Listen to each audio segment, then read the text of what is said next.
Pozdravljeni, sem Marja Milič in gledate MoneyHow, prvi podcast o upravljanju denarja pri nas. Ponovno se javljamo, precej dogaja na kapitalskih trgih in mislim, da je prav, da se vam oglasimo. Tako kot sem večkrat povedala v podcastu, mi smo z vami v dobrih in tudi slabih časih in trenutno je kar precej pestro na dogajanje na borznih trgih. Z nami je Nikola Markovič iz Optim Traderja. Zdravo, Nikola, mi da bova danes pokomentirala aktualno dogajanje. Kar precej dogaja, ne? Videli smo 104% carine ameriške na kitajsko blago, danes so stopile v veljavo in seveda Xi Jinping iz Kitajske je udaril nazaj s 84% carinami na ameriško blago. Seveda so se takoj borzne tečajnice odzvale. Misliš, zdaj mi dva snemava ob 15. uri, tako da ameriška borza se še ni odprla. Povej mi, kaj si misliš o vsej te situaciji, ki se trenutno dogaja, ko se v bistvu dva močna egota spopadata, kdo bo tukaj koval dobičke, se veš, ker se prepirata tretji dobiček ima Evropa? Ja, živa, lepo zdrav, hvala Marja za povabilo.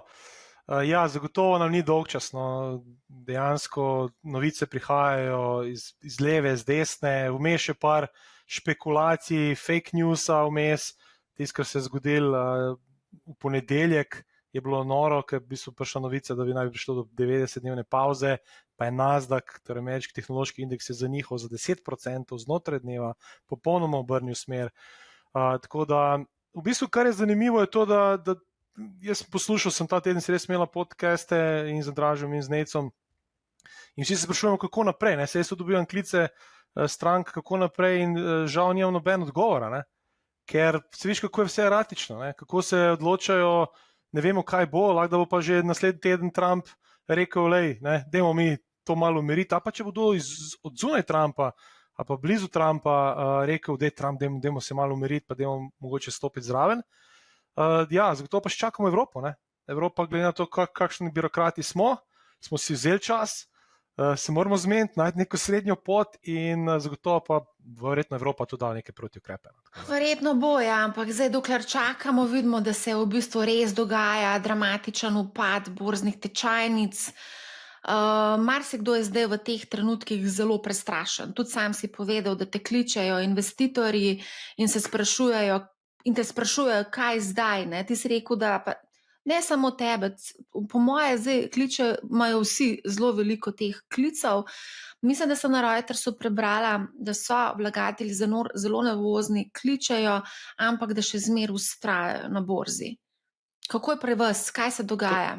Točno tako, mi imamo v bistvu dva kampa. V bistvu imamo ogromno povpraševanj po novih računih, ker po dolgem času se je zdaj neka malo večja korekcija prišla na trg in tisti, ki so zamudili tale bull market zadnjih 2 let, recimo, da je bilo dno nekje konec 2022-2023, ne, začetek, so zdaj končno dobili te nivoje, ne, ker v bistvu Nasdaq, S&P in ostali so šli testirati te vrhove iz leta 2022.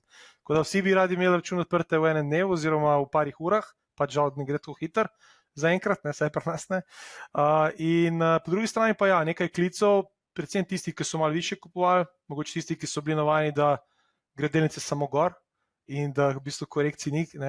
Moramo se zavedati, Marja, mi smo 16 let zelo, zelo lepih na delniških trgih. Korekcije so bile, ampak so bile hitre. Imeli smo COVID, ko je pač itak, verjetno, kot ti praviš, noben je ukvarjal z delnicami, ne, in smo se bolj ukvarjali tem, bomo sploh preživeli in kako bomo sploh živeli naprej, ne. Pa smo v 6 mesecih dosegli nov vrh. Leta 2022 smo imeli eno korekcijo, ki je tudi po 2 letih že smo šli na nov vrh, tako da ti si bil malo večji test, ampak kar je zanimivo, ko gledam tudi podatke, ne, dejansko retail investitorji, torej majhni investitorji, so in v četrtek, in v petek, in deloma v ponedeljek neto prilive delali v ETF-e. Torej smo podatke za ETF-e, ne za vzajemne sklade, ampak za ETF-e. Kateri ETF-i? Jaz sem gledal za VOO, torej to je ta od Vanguarda v Ameriki, torej pač ameriške podatke gledam, ne, in so imeli neto prilive, kar pomeni, da še vedno imamo ta vzorec malih vlagateljev, kupujmo pace. Ja. Ker, seveda vsi nekako menijo, da mogoče bo ta norost se pomirila in da bo to spet ena lepa priložnost za vstop na trg in da bomo potem potencialno šli lepo nazaj v tem valu na gor. Ja, to bomo zdaj tudi videli, kako se bodo dejansko mali vlagatelji odzvali, ker dejansko imamo čisto vsak dan nek nov zaplet ali pa poglabljanje te trgovinske vojne in vprašanje, koliko živcev imajo sploh konec koncev mali vlagatelji, koliko teh pretresov dejansko lahko prenesejo. Mogoče bo pa ta psihologija, ti imaš množico, čredni nagon, ko gre navzgor, pa imaš čredni nagon, ko gre navzdol, a ne? Tako da vprašanje, koliko je tukaj sploh še prostora za to, da prenesejo vse to. Ja, ampak v bistvu, ko gledamo podatke, so dejansko prodajali hedge fundi, institucionalni investitorji, CTA, torej to so skladi, ki trgujejo z momentom. Ne? In dejansko retailerji še se niso strašili, pa šli ven iz trga. To je po moje, ker je bila taka hitrost. Ta hitrost paca jih je, dajmo reči, mogoče malo zamrznila. Ne? Torej so se malo ustrašili, niso se mogli iti hitro ven, ker ko enkrat pade v 3 dneh za 20%, si rečeš, lej, ne bom jaz zdaj prodajal, ne? Ali pa za 15%, ne? Pa bom počakal, ko ta potencialno drugi val bo po moje pravi test. Ne? Pa po drugi strani, kar je bolj nevarno je, da bomo imeli dolgoročno neko korekcijo. Ker na to pa niso vlagatelji navajeni bili v zadnjih 16 letih. Misliš korekcijo, kakor bear market oziroma medvedji trend, recimo podporečno je bilo 18 mesecev, recimo, če vzame v zadnje bear markete, ne? Ampak ne toliko cenovno, kakor časovno. Torej, če bi to trajalo zdaj leto pa pol, 2, potencialno, da ne govorim še več, ne? Potem bi mogoče ti vlagatelji, ki so bili vedno navajeni, novi vrhovi, ne, vemo, službo na delnicah, ne, to bi pa mogoče po moje lahko negativno vplivalo, saj zaenkrat ni kaza tega. Mi vidimo, da zaenkrat vlagatelji izkoriščajo tole korekcijo za nove nakupe. Ja, mogoče, če lahko samo skočim, brala sem ravno danes na Bloombergu, je bilo objavljeno poročilo od Goldmana, ker v bistvu pravijo, da je vrednost indeksa med 4 in 5 tisoč točk je območje zanimivo za nakupe. Recimo, trenutno smo, S&P je trenutno testira to mejo 5 tisoč, se mi zdi mogoče že celo padel pod 5 tisoč, oziroma bo padel, ne. Poleg tega je treba tudi povedati, S&P danes zjutraj še ni bil v bear marketu, še ni bil v območju medveda, ampak zagotovo se pa zna danes zgoditi, da pa bo. Kaj pomeni v bistvu vstop nekega indeksa v območje medveda, mogoče še to na hitrco pojasnjava, takrat, kot indeksi upadajo za 20% od zadnjega vrha, takrat rečemo, da je v bistvu nek indeks vstopil v območje medveda in takrat govorimo o medvedjem trgu.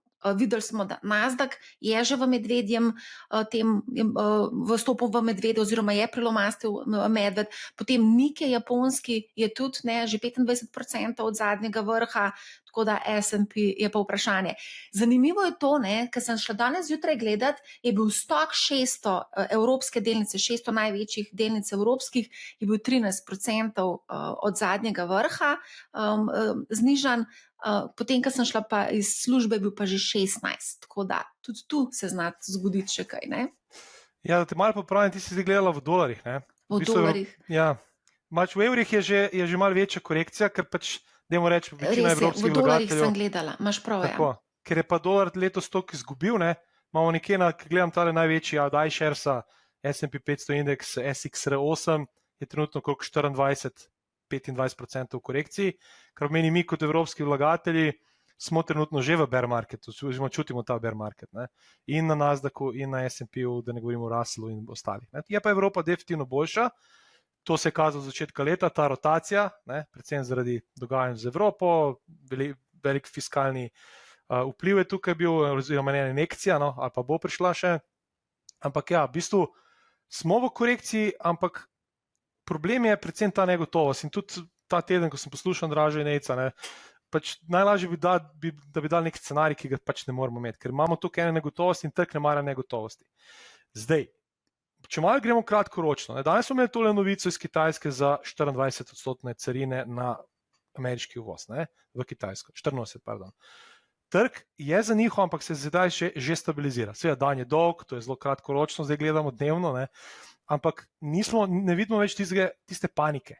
Ker isto je bilo v COVID-u, ko smo padali, prva panika je bila, pa so pa novice kar slabe prehajale in so se indeksi relativno manj padali, dokaj se niso ustavili. kar pomeni, da trg že mogoče že navaja na to, zdaj že mogoče že anticipira, da se bo to razvijalo naprej, tako da mogoče je že veliko tega že uračunanega, ker vsi se sprašujejo, koliko je že uračunanega. A te lahko ustavim za sekundo, ker praviš, da ni te panike na trgu. VIX trenutno je poskočil samo danes 3% in je pri 54 točkah. Danes zjutraj, ko sem gledala, je bil 51. Ne? Tako da takrat, ko je bila pa največja panika na trgu, to je bilo pa v obdobju COVID-a in pa finančno-gospodarske krize 2007, takrat je bil pa preko 80. Ja, jaz ko rečem panika, mislim na majhne vlagatelje. Sentiment, če greva gledati ta FIR indeks, on je šel že čez. Če si gledala majem slike, on je šel že čez, dol je šel. Totalni ekstrem FIR. Ampak dobro, oni pač računajo en indikator. Jaz pač gledam na splošno pogovore z ljudmi, tudi v bistvu ta iz Bloomberga analize z Goldman Sachsa. On je rekel, na podlagi pogovorov z strankami so prišli do teh nivojev. Ker pomeni, jaz tudi rečem, nekateri, če mislite vstopiti, stopite z enim delom. Imate še možnost potencialno dodajati do nekje 10% nižje, ker če se bo te zadeve še bolj zaostrovale, pa se bo še EU tukaj priključila z svojim delom, potem lahko imamo še kakšno dodatno korekcijo. Zato ne bi predlagal vse naenkrat za tiste, ki seveda so na novo oziroma iščejo vstop na trg, tako da jaz mislim, da je še ta potencial, ampak ne zaznavam pa panike na primarnih vlagateljih, vsaj zaenkrat. Tisti, ki paničarijo, pač so slabe volje, ampak so rečejo, bomo še malo zdržali, bomo stisnili zobe, zaenkrat nas je to nagradili v preteklosti, tako da ne vem, zakaj je bilo zdaj drugačno. Ja. Nekako tako je miselnost. Ja, se je v bistvu zdaj trenutno en tak generalen nasvet, splošen nasvet, stisnite. Ja, skozi to krizo lahko se zgodi, da bo jutri se spremenil scenarij, da bo Trump mogoče vse skupaj odpovedal, takrat se pa pričakuje spet nek odboj na trgu, ampak pazi, to danes sem brala, mislim, da je bil na Market Watchu Kolanovič, on je zelo znan, on je v bistvu zelo medvedji razpoložen, že zelo dolgo časa, zato je tudi službo zgubil. Kako je že Kolanoviču ime, da me malo... Marko Kolanovič. Ja, Hrvat sicer, ampak živi v Ameriki že zelo dolgo časa in mislim, da je danes rekel na Market Watchu, je rekel, ja, če se pride do obrata, se pravi, da bo Trump rekel, ok, gremo omiliti malo te carine, da v bistvu škoda je že nastala in je nepopravljiva, po domač povedano. Ne bo prišlo tako hitro nazaj do rekordnih vrednosti, na katere smo se tako zelo navadili v zadnjem času. In to je po moje ključno. Torej, neko gibanje v stran dolgo časa bo dolgoročne investitorje verjetno malo trudilo. Bojo zahtevali neke donose. Ker pač pravim, smo sprogramirani bili zaradi tega res zelo lepega bull marketa, ki jih imamo 16 let že in mislim, da mogoče počasi prihajamo potencialno v okolje, ko ne bo samo šlo gor 45 ob manjših korekcijah. Zdaj, kaj praviš, da smo se ful navadili na to okolje, ker praktično vsak mesec vidimo nek rekord. Razvadili smo se. Pozabili smo, da borza je kljub vsemu vseeno zelo tvegana in na borzi ni nobenih garancij. Od te točke dalje lahko še zaniha navzdol. A je tako? Seveda. Mislim, jaz ko tudi predavam, pa probujem izobraževati, kažem korekcije 2.7, 2.8, 9, tehnološki balon, ampak to je vse teorija. Tudi ena stvar, to je teorija za ljudi, ki tega pač niso doživeli. Mi smo vsem doživeli leto 2007, takrat je bila res huda bolečina in tisti bear market, ki amben ni hotel slišati za borzo, vse od leta 2008 do 2010, 2011, ko se je že 2010 se je že zelo lepo začela odbijati borza, smo videli rast, ampak ni bilo interesa za borzo sploh. In takrat je bil totalni pesimizem. Ja, takrat smo se bali, a bo denar na banki sploh varen.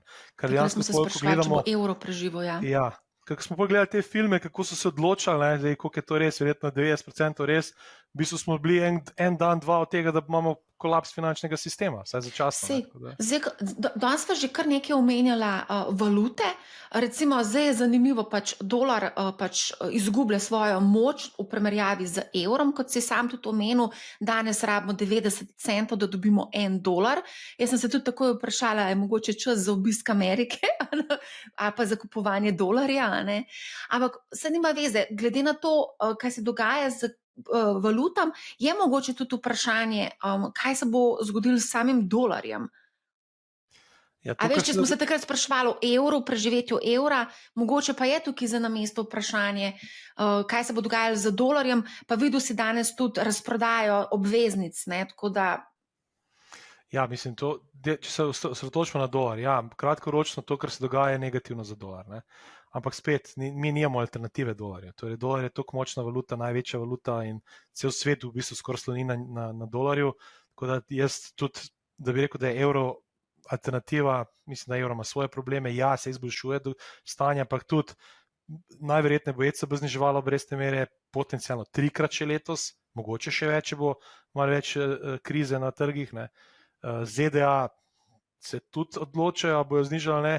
Pa imamo pa na drugi strani problem obveznic, tako kot si povedala. Ne. Neke špekulacije bilo, tega bilo ogromno zdaj v zadnjih 4 dneh. Jaz me že to glava boli, če sem iskren, da počasi bi rad tudi jaz prišel na pauzo, tako upam, da kakšen vikend ne bo treba brati cele dneve. Ampak je bil tudi en scenarij, da mogoče Trump dela to, kar dela, da bi znižal donosnost obveznic, da bi se potencialno pol lažje oziroma ceneje zadolževali, ker je ogromno javnega dolga bo zapadlo letos in bo treba na novo refinancirati. Ampak pol pa vidimo, kaj se dogajalo včeraj. Ne? Donosnost 10-letne državne obveznice ameriške danes je bila 4,5. Torej, bili smo po 4, par dni nazaj, zdaj smo pa na 4,5. Mislim, da ti ravno trenutno, če gledamo, ne, sam da najdem jaz to, smo na 4,41.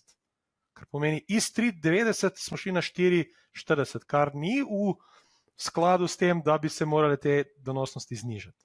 Ne? Tako da tukaj so pa lahko neka dogajanja, ki jih mogoče mi ne vemo, kaj se dogaja. Neke špekulacije so bile, da Kitajci sedaj prodajajo državne obveznice, ampak to je po mojem spet neka špekulacija. Ampak če bi pa to zbezlalo gor, če bi ta donosnost, če bi to meni obveznice padle, to pa mislim, da bi potencialno že moral Fed vstopiti na trg, pomiriti zadeve, ali z znižanjem obrestne mere, ali z neko likvidnostno dodatno na trgu, in to je pa potem spet nekako bi moralo umiriti trge. Tako da, kar je pri COVID-u bilo drugače, kot je zdaj, je, da smo tam skoraj sigurno vedeli, da bo Fed prišel, oziroma vse svetovne centralne banke bojo prišle in bojo rešile. Tle, sedaj, Fed čaka. Trg dela nič ne kaže slabega, seveda. Inflacija za nazaj.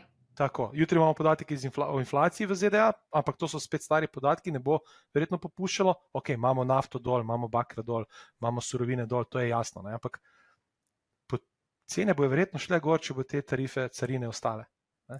Ja, zdaj, ko omenjaš, vse te statistike so pač podatki za nazaj. Ne?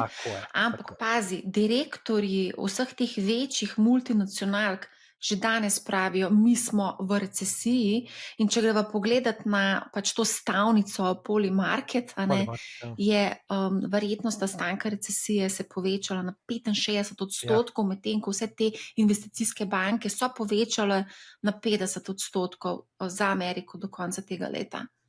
To pomeni, če bo Amerika v recesiji, če Amerika kihne, se veš, kaj se zgodi z vsem. Cel svet je prehlajen vsaj, ne? Tako da, ampak ja, v bistvu tudi ta korekcija, ki se je zgodila, je v bistvu anticipacija slabih podatkov, ki bojo potencialno prišli. Ker v bistvu padec se je zgodil, pa sploh še ni bilo carin, ni bilo nič uradnega. Ne. Ampak ja, je pa verjetno, če se ne bo zelo hitro zmenil, bo en efekt že tle dosti trajen. Tudi, ko si rekla, podjetja so se ustavila, investicije so se ustavile, vsi čakajo, ker imamo negotovost, ker ne veš, kaj se bo zgodilo. Boš dejansko moral res prestaviti proizvodnjo, boš dejansko res se ti bojo tako povečali stroški, ker pač proizvajaš v tujini in zdaj na te zadeve, na te dobrine boš moral plačevati više davke oziroma ne, carine. Tako da jaz mislim, da ogromno te nejasnosti in podjetja čakajo. Ne, čakajo, da vidijo, ali se bo to razvilo ali ne. Tako lepo si povedal, podjetja čakajo. Jaz sem bila totalno presenečena v ponedeljek, ko sem slučajno naletela na novico, jaz ne spremljam Levi's podjetja, iskreno bom povedala, ampak me je pa presenetila novica, ker je Levi's povedal, da oni so rekli, mi ne moramo dati napovedi, kaj se bo dogajalo z našim dobičkom čez par mesecev, naporočali so o rezultatih tega prvega kvartala in vedno dajo nek guidance, neke napovedi dogajanja za naprej. In so rekli, mi tega ne znamo, in so dali dobiček pred carinami. To je neka nova postavka, ki jo do zdaj sploh še nismo imeli. Ne? In je rekel, lepo je povedal njihov finančni direktor, rekel je, za zdaj načrtovana raven celoletnih prihodkov ostaja nespremenjena in ne vključuje vpliva predlaganih carin. Če mene vprašaš, to sploh ni resno. Ampak jih pa razumem, ker gre za neko novo situacijo, ker kako boš dal neke ocene, če ne veš, s katero nogo bo jutri Trump vstal. Točno to. In to je najhujše za podjetja, ker ne morejo delati planov za naprej. In za analitike se ne vejo, kako planirati naprej. Ampak, a veš, na drugi strani smo pa mi vlagatelji, ki pa vse imamo neke, mi smo si, ko smo začeli kupovati investicije na borzi, smo si zastavili neke dolgoročne cilje, neke dolgoročne nek naložbeni horizont za uresničevanje nekih naših ciljev. Ne. Zdaj marsikdo, kot smo se pogovarjali, marsikdo se sprašuje, kaj naj zdaj naredim. Ne. Kaj ti praviš recimo za tiste, ki so dolgoročni investitorji, kako odreagirati v takih situacijah? Sej, mi dva praviva, DCA kupuj vsakič pomala in se znižuj ta strošek, ne? Ampak se veš, psihologija je pa tukaj močen faktor. Za dolgi rok je vedno DCA. To je najlažji nasvet. To je meni, ko nekdo pride pa reče, da bi na dolgi rok varčeval za pokojnino ali za otroka, to je nekaj najlepšega. Mesečno periodi, mislim, neka perioda, vaki kvartalno, pol leta, kakorkoli in samo greš. Zdaj potencialno, ja. Zdaj potencialno to mi daj. Zdaj potencialno pa lahko ekstra dodaš. Recimo, to sem jaz delal, ne? Jaz pač varčujem za sebe, za pokojnino, za otroke in tako naprej. In sem lepo dodal, pa če imaš na lagerju, to je sveto, če imaš, ampak če imaš nekaj denarja, ki ti tam stav, ki si mogoče čakal to, jaz sem samo dodal. Ker tega denarja jaz ne rabim 15, 20 let, 30 let, kolikor ne vem kdaj, ne? Ga bom rabil in ga ne rabim in se mi to zdi lepa priložnost, 25% od vrha, zakaj pa ne? In tudi naprej, ravno ta DCA je namen tega, da kupuješ v dobrih in v slabih časih. To je kljukica. To so najlažji primeri, če tako gledamo. Pač moraš pa verjeti v svetovno gospodarstvo. To pa moraš verjeti. Če to ne verjameš, potem nisi na delniških trgih. Se z tega sploh ne greš, se držiš nekih varnih naložb in to je to. Pa pridemo na drugi segment. So pa stranke, ki imajo neke portfelje, torej večje enkratne zneske, ki so potencialno razpršeni na različne naložbene razrede. Dajmo reči, če so čisto v delnicah, so že tle verjetno dobili neko prvo potrditev, ali so delnice za njih sploh prava naložba.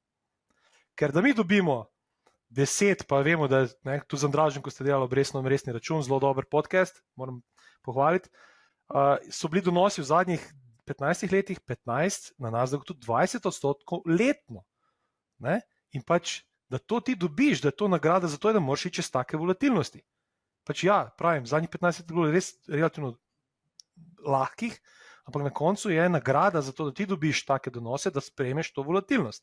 Sedaj, če to sprejmeš, rečeš, ja, jaz se razumem, vem, kako delujejo trgi, verjamem v nadaljevanje svetovnega razvoja in rasti in pač vem, da upam, da bomo čez 30 let še više, ker zgodovina je zaenkrat dokazala. Pač to je to. In greš čez to volatilnost, ampak pravim, če pa vidiš, da te tle stiska v želodcu, da nekaj ni dober, pomeni, da imaš verjetno preveč delnic. Pač tako je. Pač treba se je naliti čistega vina in si povedati, da pač niso vsi za to. Ne rabijo vsi biti. Sej na koncu še vedno imamo 27 milijard denarja na bankah, ne? Kar niso vsi za delnice, ne? Pa ogromno jih ni. Ne?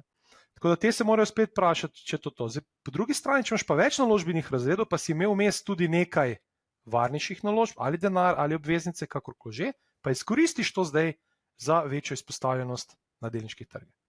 Ne, ker zdaj so se procenti verjetno malce spremenili, delež delnic v portfelju je verjetno popustil, padel in dejansko prodaš tisti varnejši del in dokupiš delnice ob tej korekciji in pač enostavno greš naprej. To je nekako moj pogled glede teh. Ja, to je dosti v bistvu nekak klasičen, mislim, to je del finančne pismenosti. Ja, pač, zavedati se moraš, kakšne so tveganja na borzi, zelo lep pregovor je. If you can't stand the heat, get out of the kitchen. To je en tak zelo lep pregovor, pa mislim, da Warren Buffett je tudi zelo lepo povedal, da če pač enostavno nimaš želodca za 50% upade na borzi, pač borza ni za tebe. Tako da mislim, če pa, si da ta pasiven investitor. Ja. To mi je bilo ful zanimivo danes. A veš, sem šla gledat to lestvico milijarderjev, ker me je zanimalo, če je kdo zeleno obarvan. Edini, ki je zeleno obarvan med top 10, je Warren Buffett. Ja, on je lepo šel denar, ja. Lepo je imel denar. Zdaj, podatka, kaj je on počel z denarjem v marcu, mislim, da še ni bilo objavljeno, ne? To še čakamo, ampak 45 zagotovo dnevno bojo vse oči javnosti dejansko, po mojem, bomo vsi to gledali, kaj je počel z denarjem v marcu. Ja, zagotovo, mislim, verjetno nekaj kupil, čeprav ne, velike delnice, razen dobro banke so se sesule, ampak v bistvu so najbolj padle growth delnice, ne, velike tehnološka podjetja. Pa še ena stvar, ki je zelo pomembna, ker se tega mogoče ne zavedamo. Ne. Ja, razumem fundament, forward PE, torej kazalnik price to earnings, ampak napovedani dobički so trenutno giblje na S&P-u pri krog 18. Nekje poprečje 15-16. Ker mi smo zdaj prišli z enih relativno dragih nivojev, ne, nad 20 smo bili, in smo zdaj prišli na neke nivoje, ki so že normalnejši, ali pa bolj normalni, ne, in čakamo še, da je mogoče bomo prišli na to poprečje. Ne, tako da, pa kar se treba zavedati, da vpliv ETF skladov, tukaj mogoče ne smemo to zanemariti. Ker doskrat pol imamo neke premike, ki so tako nerealni. Ne. Zakaj nekdo prodaja to delnico, ki je pa tako zanimiva, tako poceni? Ne? Je zato, ker mora. Isto, ko dobi nov priliv, mora kupiti Appleovo delnico, ne glede na to, ali je PE 50 ali 100 ali 1000. On jo mora kupiti, ker je dobil nov priliv, ker je to pač pasivno investiranje. In isto sedaj se dogaja. Torej, če dobivamo mi neke prodaje ETF-ov od velikih, malih, katerih koli vlagateljev, on mora prodati Apple, on mora prodati Microsoft, on mora prodati Amazon in tako naprej in tako naprej. In potem se zgodi pač en primer, ko je Amazon na istih cenah, kot je bil 5 let nazaj, ko je imel veliko več, ima trenutno veliko večje prihodke, večji dobiček in vse, in na istih nivojih, kot je bil 5 let nazaj. Zdaj, a je to dober nakup ali ne? Ne vem, ne? Ampak zagotovo ne, ni slab. Ampak spet, to je posledica tega, ker te ETF-i so pač enostavno pasivni in prilivi, odlivi ogromno vplivajo na trg. In včeraj na Bloombergu je bil članek, ali pa nekje sem ga zasledil, no, da je bilo 43% nominalnega prometa dnevnega na vseh borzah v ZDA, 43% je bilo narejenih preko ETF-ov. To se mi zdi kar zanimiva cifra. No. In to se moramo vzeti teh ETF-ov in vpliva ETF-ov, ne pravim. Pač to je pasivno in oni ne razmišljajo nekaj podcenjeno ali ne. Pa še ena stvar, ki je pomembna, ne. Ker sem bral te podatke, ne, ko sem rekel, da je veliko prilivov bilo v ETF-e. Medtem, ko so pa retail investitorji prodajali pa posamezne delnice. Tle smo pa videli neto prodaje. Goldman Sachs je dal ven, JP Morgan je dal ven podatke, da so v ponedeljek že videli neto prodaje Tesle, Apple, predvsem ti dve podjetji, ki sta dokaj vezani na Kitajsko. Ne, in tle bo zdaj ključno videti, kako bojo odreagirale delnice in Tesla in Apple, ker Apple večino proizvodnje dela v tujini. Ne, in zdaj ne vem, če si opazil tiste cifre, koliko bi stal iPhone, če bi ga proizvedli v ZDA. Tako, Ja, to so brutalne številke, ja. Ja, mislim, ne. In zdaj so te meme, mislim, jaz sem dosti na teh socialnih platformah in so pol te narejeni, AI pač dela vsega danes. So tako ameriški delavci, ne, pač to je skreirano, ne, v teh velikih tovarnah in šraufajo iPhone, ne, Ja, to se Američani. malo zgodilo, Ja, po no. moje.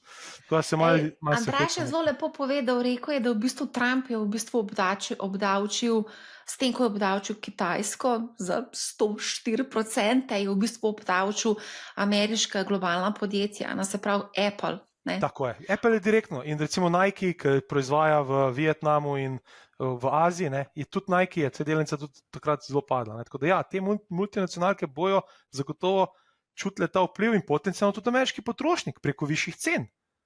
Mislim, nekako Apple ne bo verjetno rekel, bomo mi to sprejeli, pa bomo imeli toliko manj dobička. Ne.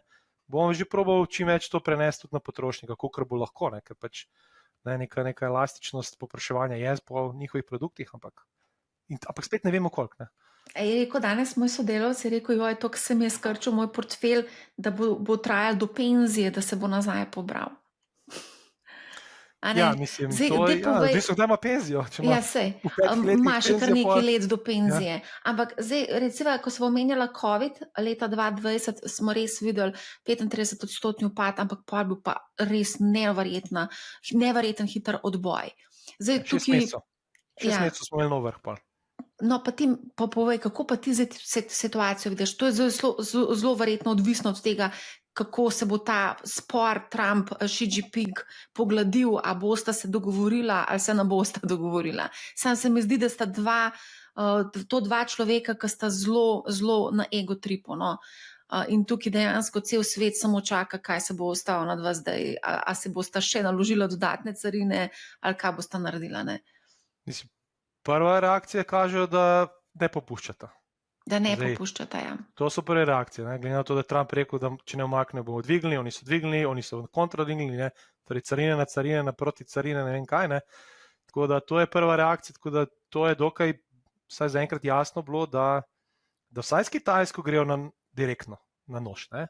Vsaj z drugimi državami so rekli, da imajo namen se pogovarjati, da je bilo ogromno klicev ostalih držav, da se želijo zmeniti in tako naprej, ampak zgleda, da s Kitajsko je šel, rekel, da gremo pa na nož, oziroma se Kitajska ni podredila, ampak se je tudi ona uprla. Če se bo to nadaljevalo, to je najslabši scenarij. Mislim, en izmed najslabših scenarijev, potem potencialno res imamo lahko recesijo tudi na svetovni ravni, oziroma pač vsaj na zahodnem delu, ne? In to ne bo ok. Ne? To ne bo ok in tle lahko vidimo še nižje tečaje na delicah. Sedaj, če pa mogoče špekuliram, da vseeno bomo v enem trenutku tudi vse skupaj prevladalo, ker moramo se zavedati, da počasi bodo tudi podporniki Trumpa začeli kritizirati ali iti proti njemu.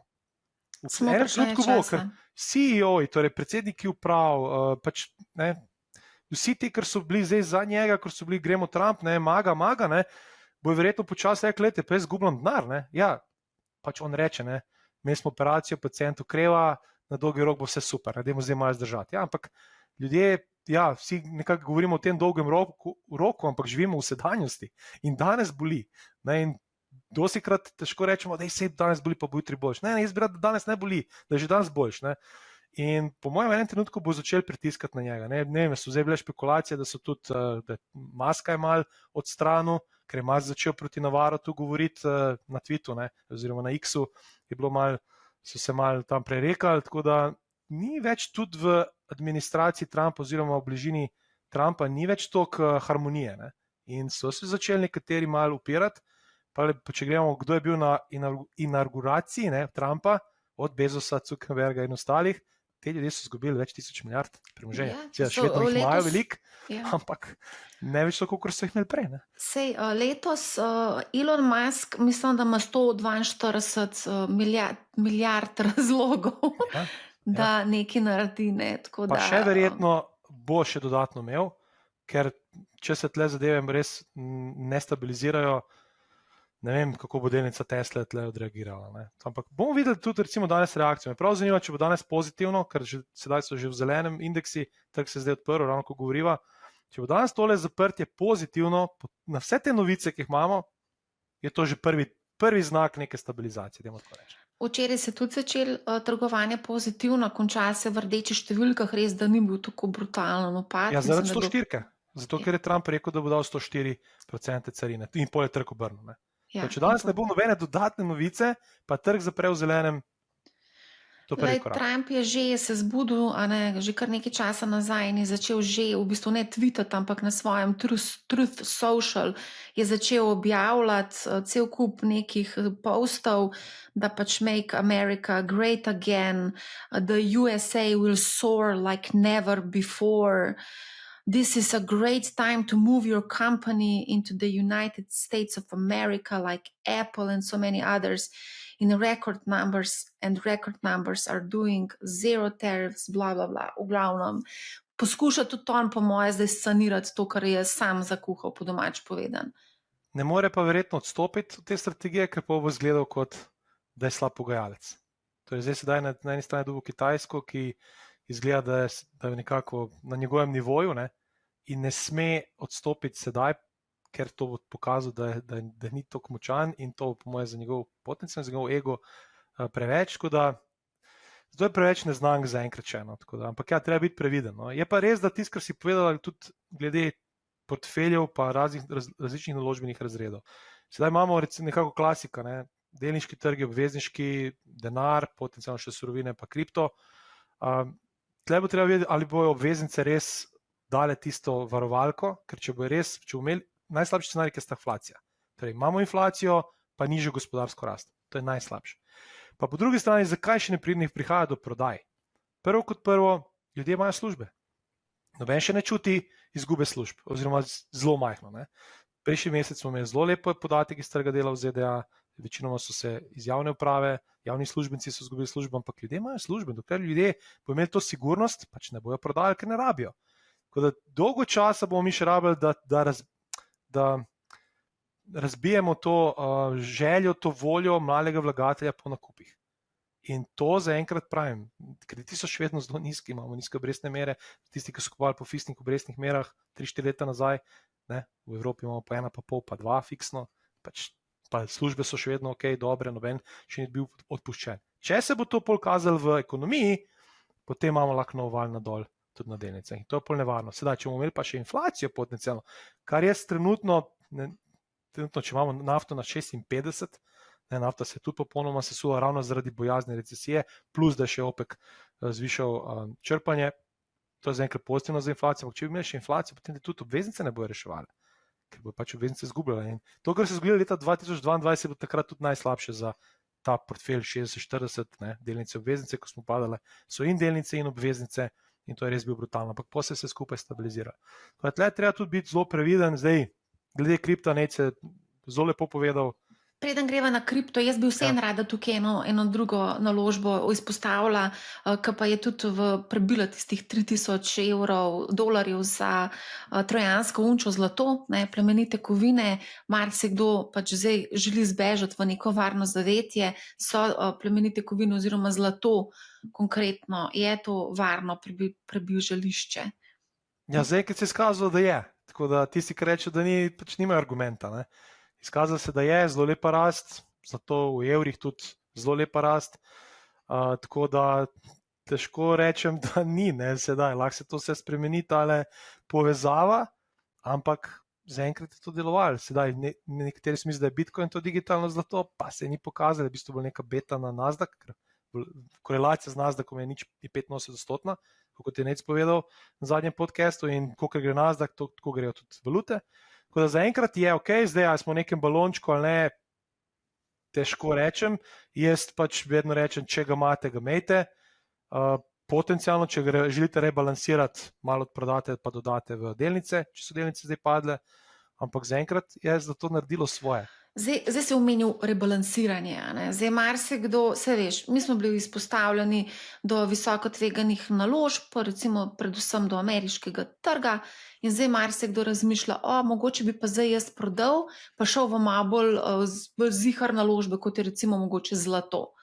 Jaz bi rekel, da to je ena taka dosti klasična napaka in bolj ne prodajati, rej dokupujte, če že želite. Tudi na ta način se lahko rebalansira. Zaradi tega, ker če bomo zdaj prodali, res naredimo svojemu portfelju največjo škodo.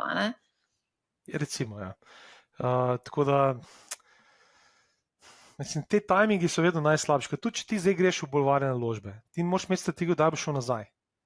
Kaj, šel boš nazaj, ko se bo zadeve stabilizirale, ko bo indeksi spet 15-20% više in bo okolje super. Zgodovinsko gledano si delal nadpovprečne donose, če si kupoval pacih. Pač tako je. Če pa ti to ne paše, ta volatilnost, pa ti premiki, ki so na trgih, pač enostavno zmanjšaj, ne vem, pač enostavno si en del v nekih potencialno obveznicah, kakorkoli ljudska obveznica, tisti, ki so zdaj vzeli ljudsko obveznico, se zdaj ne sekirajo, 2,75 dobim, mi je briga za to volatilnost, ampak pravim, vsak ima nek svoj pogled, tudi koliko si star, koliko imaš do neke penzije, daj rabiš ta denar. To je toliko individualno, da je težko se pogovarjati o nekih splošnih zadevah. Seveda, klasiko vemo, dlje časa, ko imaš, delnice so boljša naložba, vsaj zgodovinsko gledano, prej, ko rabiš denar, bolj moraš iti v varne naložbe. In to enostavno tako pač je. Če nimaš pa želodca. Marsikdo se ravno zaradi teh rekordnih rasti ni umaknil v varne naložbe in je špekuliral, bom jaz še malo stisnil. In mislim, da ravno te zdaj najbolj stiska, ker imajo še par let mogoče do upokojitve in zdaj ne vejo, zdaj kaj narediti v tem okolju. Zdaj v bistvu nismo se umaknili v varno zavetje, takrat, ko bi se mogli, ko smo se približevali nekemu cilju.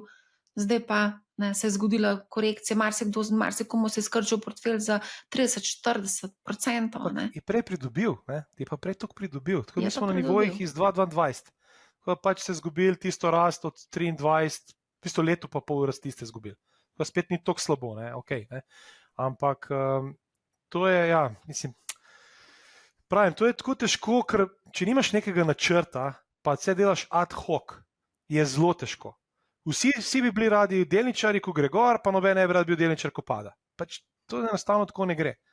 In je pa res, da nekateri so vstopali, ker zelo težko je gledati to let, da gre gor brez tebe. In pač tudi pri nas so bile nekatere stranke, ki so se odločile kupovati, pa iti v trg, pa smo jo nekako uspeli prepričati, da dajmo en del notri, dajmo 1/3 delnice, 1/3 obveznice, 1/3 denar, pa če zaniha, boste lahko dodali in to se je zdaj zgodilo. Pa kljub temu, ker se to zdaj zgodilo, težko kupujejo, ker se bojijo. To je tisto, kar rečejo. Vsi želijo, čakajo na korekcijo, ko korekcija pride, se postraši, ker se zgleda tako slabo, da bo šlo sam še dol. Mi smo plan treba imeti. v nekaj, kaj sem, koliko časa, nekaj let po moje, smo pač nekateri, tudi jaz sem ena izmed tistih, ki sem govorila, da imam pač kar precej denarja, s katerim čakam na take trenutke, kot se v bistvu zdaj dogajajo. Ne? Pa je marsikdo rekel, seveda sem kupovala. Ja, no, evo ga, to je to. Bolj mi, da si se držala svojega plana in je to. Tako da jaz mislim, da to najboljši koncept za uspešnost na dolgi rok. Ne, sam spomnim se takrat, ko so v bistvu pač so bili ljudje zakaj ne? Mislim, zdaj, in so kupovali, ljudje so kupovali po rekordnih ravneh, in zdaj so nekaterim razočarani, slišali smo pri tebi ali pa pri komorkoli, ravno včeraj z Nejcem, ko smo imeli debato, je bil en tak komentar, slišali smo o ETF-ih, kupili smo ETF-e konc lanskega leta, to je moja najslabša naložba, ki sem jo kdajkoli naredil. Zaenkrat, ja, pač treba je vztrajati, treba se izobraževati. Ja, 20 let ne počaka, pa mogoče se bo zadeva izboljšala. Se veš, kako smo navajeni danes, hočemo stez danes na jutr, se ni časa čakati. Poglej, kaj mi razlagajo ljudje mladi za kripto. Zakaj investirati v nek ETF, ki ti na letni ravni prinese, od 8 do 12%, mogoče 15%, če imaš zelo dobro obdobje, če lahko na kripto narediš to v, ne vem, enem tednu. Ampak poglejmo, kje je danes kripto. Jaz sem zdaj izpostavljena na kripto, iskreno ti bom povedala, ker že toliko dolgo časa investiram tudi v kripto, ampak normalno, da ne daš vsega, kar imaš v en naložben razred ali pa eno regijo ali pa eno delnico. To smo se pa ja že naučili. Pa je tako volatilen, ne? Pa tako volatilnem inštrumentu, kot je kripto, oziroma konkretno Bitcoin ali pa Ether, Solana recimo. To so take brutalne, tam so še večje nihanja kot pa na sami borzi. Ne? Ja, in mislim, jaz sem navezal na Nejca, ki je zelo lepo povedal, za leti postaješ bolj potrpežljiv, deloma tudi malo bolj konzervativen, bolj se nagibaš bolj tradicionalnim naložbam z večjim zneskom in to se mi zdi nekako zelo tak lep cikl. Tudi pač mladi, ja, če imaš ti manjši znesek, zakaj bi nekdo se pogovarjal 10% na leto, če imam nek mali znesek. Jaz želim ta majhen znesek, relativno majhen, ga čim prej oplemenititi, čim več. Ko imaš enkrat večji znesek, se bolj razmišljaš o tem, kako bi pa ti zavaroval ta svoj znesek. In nisi več toliko z leti pripravljen tvegati, imaš določene obveznosti ali potencialno kakšen kredit za stanovanje, otroke, si ne moreš jih privoščiti, da si zelo neodgovoren in greš v neke bolj špekulativne naložbe, ker seveda lahko tudi padejo, in pa imaš potem problem življenja. In zato je to tako zelo relativno. Recimo, lahko ti povem izkušnjo mojega sina, 18-letnega, on pride domov iz šole in pride in mi reče, jaz bom danes nekaj kupil. In pač pogleda, ne kripto, on kupuje delnice pa ETF-e. Tako da ima zelo lepo razpršeno košarico, seveda smo se o tem pogovorili, ampak v bistvu, ne vem, pa sem mu pa rekla, seveda tebi je enostavno kupovati, zaradi tega, ker v bistvu on je dobil denar za darilo za 18. rojstni dan. Če bi on delal za ta denar, verjetno, mogoče bi malo bolj razmišljal o tem, kako bo investiral. Ampak ja, je pa vsem bil vzgojen v tem duhu, da pač so vzponi in padci in da pač je treba gledati na dolgi rok. Nikola, jaz sem prosila naše člane na Discordu, da nam postavijo nekaj vprašanj vezano na pač upravljanje portfelja. Se ti bom prebrala.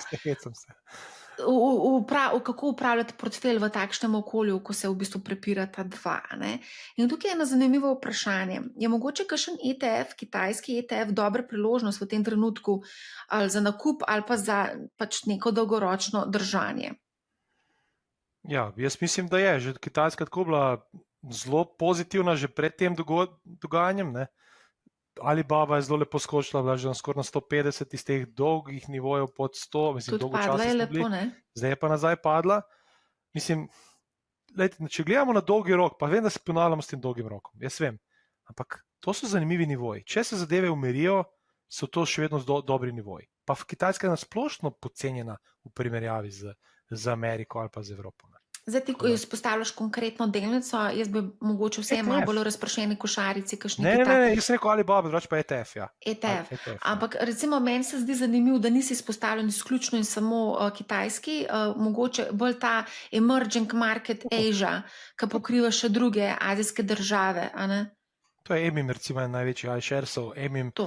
je simbol, imaš Kitajsko noter, Indijo in ostale zraven države, Tajvan, ne, tako da to je zelo zanimivo za neko izpostavo do tega trga. Ko nekako 33 Amerika, 33 Evropa, 33 Azija, ne moreš verjeti, če greš v te svetovne razvite trge, tam preveč, mislim, je veliko Amerike, Amerika je tako dela najboljš, tako da vse super, ampak če se malo bojite te spremembe v moči v naslednjih 10-15 letih, pa da bi Kitajska lahko in potencialno Evropa se zbudila, potem lahko tudi vi sami naredite te rebalanse oziroma določite uteži določenih regij. Se pravi, mi da imamo v globalnem ETF-u imamo 70% izpostavljenost do ameriškega trga. Ne, pri svetovni razviti trg je 70, v globalnem je 60. 60. Ja, če gledamo all world. Ja. Se pravi, ti bi potem dodajal bi zraven še pač ta emerging market Azija. Tako pa je Stoxx 600, MEUD od Amundija, je ETF zelo dober, soliden, vse teh ETF je drugače tako ogromno, vsak si lahko zbere, ali ima najnižje stroške, ali ima največji AUM, torej sredstva v upravljanju, po želji, ampak MEUD je tak veliki evropski ETF in se lahko enostavno... Koliko bi pa recimo bilo razmerje med Ameriko, Kitajsko, Evropo? Mislim, jaz bi tako, če bi mi nekdo pravi, rekel 50, 30, 20. 20 je Evropa, 30 je Azija. 50 Amerika, 30 Evropa, 20 Azija. 20 Azija, aha. Tako, to je malo zmanjšaš to izpostavljenost do Amerike, glede na to, kje smo, pa koliko je prevrednotena, še vedno, ampak če pa dela Amerika dobro, še vedno 50% imel v ZDA. Ne. Tako da, to se mi zdi na tak klasična tortica, drugače pa lahko se pa s tem ne ukvarjaš, kupiš globalni ETF in se bodo države, tiste, ki bodo delale boljš, bodo se povečale v teži, tiste, ki bodo delale slabš, bojo pa imeli manjšo tež. In to je idealno pa. Se ne rabiš s tem ukvarjati. Zdaj, vemo, da Kitajska je že sama po sebi zelo tvegana zaradi pač samega vodstva Xi Jinpinga, ker pač, ko se on nekaj odloči, tako to je, in pač lahko zbriše nekoga, pa sploh pač ne vemo, kako je izginil. Nobena opisa o tem, ja. Nobena opisa o tem, ne. Kako verjeten je nek črn scenarij, da se z naložbami v Kitajsko zgodi podobno kot z ruskimi naložbami, da bi praktično vse izgubili. To smo videli, da se lahko zgodi. Tudi sama imam to izkušnjo, ko je pač rekel Xi Jinping, da on je udaril po temu edutainmentu, takrat sem bila investirana v neke delnice, ki so se ukvarjali z v bistvu izobraževanjem, ker to je zelo močna panoga bila na Kitajskem, je rekel konc, delnice so šle tako 90% dol, če ne so šle celo kaj več. Skratka, obstaja ta možnost, ne? Ja, zato je pa tudi Kitajska, poleg tega, da je gospodarska rast bila nižja, da so imeli težave z nepremičniškim trgom in vsem, je tudi to tveganje scenarija Rusije. Ne? Če Kitajska bi napadla Tajvan in tako naprej, bi se to zadeva lahko zelo eskalirala. Zdaj, Kitajska mogoče prevelika, da bi se to dejansko zgodilo, da bi šlo vse na nič. Še vedno se bo trgovalo z njihovimi delnicami na njihovem trgu, pač Hong Kong verjetno ne bi šel na nič. Ko se je pa ta zmanjšala tudi možnost, ker takrat je tudi veliko bojazni, da bi delistali, torej da kitajske delnice ne bi kotirale v ZDA, kar pomeni, da ameriški investitorji ne bi imeli dostopa, kar pomeni manj denarja, manj potencijalno povpraševanja po delnicah, ampak to se pol ni speljalo. Če že kupujete ETF-e na kitajske delnice, kupujte te, ki kotirajo v Hongkongu. Alibaba se kupuje v Hongkongu in ostali se ne da vseh, ene se prav sam kotirajo v ZDA, ampak to je en manjši delež, tako da jaz večinoma priporočam take ETF-e, recimo, ki imajo večji delež, a pa skoraj kar se da na Hongkongu direktno, tam pa ne bo šle delnice na nič, po mojem mnenju. Ampak je pa to premija, to so to delnice cenejše za teh rizikov, o katerih zdaj pokvarjamo se. Ok, zdaj je tudi eno zelo pomembno vprašanje, to ga je Boštjan postavil, in sicer, če bi lahko kaj na temo varnosti samih investicij povedali, ne? Recimo, kot v smislu ETF-a? Jaz bi rekla, da je bolj v smislu ETF-a, to in pa tudi konec koncev samih brokerjev. Dajva najprej obdelati varnost ETF-ov. Se pravi, tukaj konec koncev smo videli, nekateri ETF-ji manjši, nišni, ki pač lahko ugasnejo, to pomeni, da se v bistvu potem to premoženje distribuira med pač vlagatelje. To imaš pomeni davčni za dogodek. nas vlagatelje nastanek nekega davčnega dogodka, ampak ali se lahko zgodi kakšen scenarij drug, mogoče v primerjavi z kakšnim večjim ETF-om? Jaz mislim, da je zelo minimalno tveganje. No. Minimalno tveganje. Jaz sem drugače zagovornik največjih ETF-ov, pač velikih ETF-ov, ne maram teh majhnih, ravno zaradi tega, ker ni optimalno pol poslovati in ga pol ukinejo, ga pa pripojijo kakšnemu ETF-u, včasih je to davčni dogodek, včasih ni. Odvisno, kako kdo gleda. Tako da jaz se pač držim teh največjih, ki imajo tako od 15 milijard naprej v upravljanju in mislim, tle ne vidim neke bojazni z vidika tega, da bi ETF propadal, da bi se tam kaj dogajalo. To je precej velike regulacije, to se spremljajo točne uteži, točno število delnic na dnevni bazi. In jaz mislim, da to je, o tem tveganju po mojem se ni treba ukvarjati. Največje tveganje pri takih je, da pač izgubiš zaradi premika trga. To je moje mnenje. Ne? Če govorimo o iSharesu, Amundiju, X-Trackersu in tako naprej.